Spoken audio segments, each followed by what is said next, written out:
Hello friend, Soma kitchen home সবাইকে স্বাগত। আজকে আমি চলে এসেছি তোমাদের সাথে একটা রেসিপি শেয়ার করব। সেটা হচ্ছে চিকেন সসেজ। চিকেন সসেজের জন্য কী কী রেসিপি করব সেটা তোমরা দেখতে থাকো। চিকেন সসেজের জন্য আমি প্রথমে 300 গ্রাম চিকেন মিক্সিতে পেস্ট করে নিয়েছি।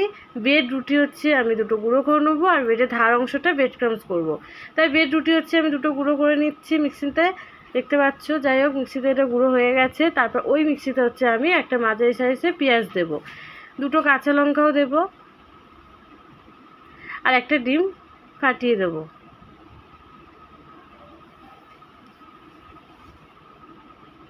তারপর পরিমাণ মতো হাফ চামচ আদা রসুন বাটা দেব, আর হাফ চামচ ভিনিগার দেব,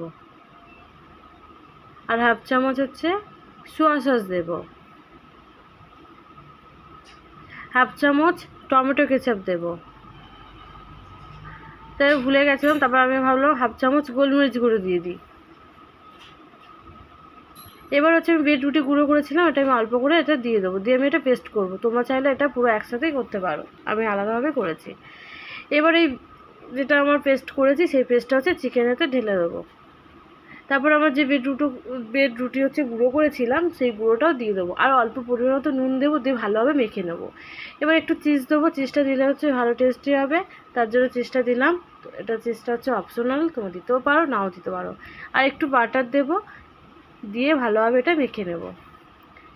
এবার এই ব্রেডের ধার অংশটা আমার না শুকনো হয়ে গেছে। এটা ব্রেড ক্রাম্বস তৈরি করব। মিক্সিতে আমি গুঁড়ো করে নেব। ব্রেড ক্রাম্বস তোমরা বাজার থেকেও কিনতে পারো, আমি এটা বাড়িতে বানিয়ে নিয়েছি।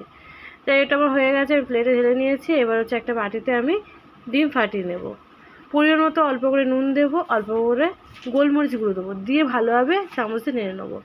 এই যে আমার মাংসের যে আমি পেস্ট করেছি, এইটা আমি অল্প করে গোল গোল করে নিয়ে হাতের তালুতে চ্যাপটা চ্যাপটা করে ডিমের গায়েতে লাগিয়ে আমি ব্রেড ক্রাম্বস করেছিলাম সেই গায়ে পুরো লাগিয়ে কোটিং করব।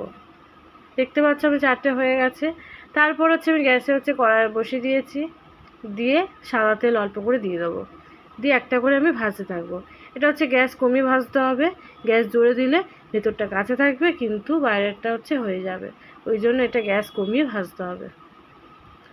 তোমাদের সাথে আমি বার্গার রেসিপি শেয়ার করেছিলাম, কিন্তু বার্গার সসেস শেয়ার করিনি। তাই আমি সসেসটা তোমাদের সাথে শেয়ার করো।